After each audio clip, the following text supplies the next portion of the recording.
हाय सांग मैंने जय जगन्नाथ समस्त को मो आ गोटे ब्लॉग को बहुत बहुत स्वागत।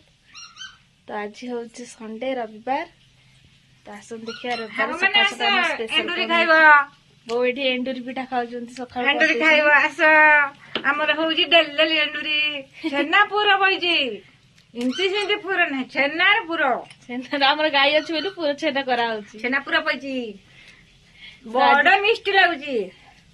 आज रविवार अच्छे चलो देखिए आज आम स्पेशल कौन होची। आज स्पेशल माछ दी प्रकार माछ आने बो भाकुर माछ आउ आनी चिंगुड़ी आज चिंगुड़ी हम पोई चिंगुड़ी ना पोई चिंगुड़ी हम आम चुलीरे होची ये अच्छी चिंगुड़ी आटा माछ मु अधा भाजिली आती अच्छी आपण देखा पोई चिंगुड़ी हम बोलिकी पोई काटुंट तो काटी सारा पर आपण मानक पोई चिंगुड़ी रेसिपी देखेबी। आज बोउ तैयारी करेंगे हाथ तैयारी पोई चिंगुड़ी।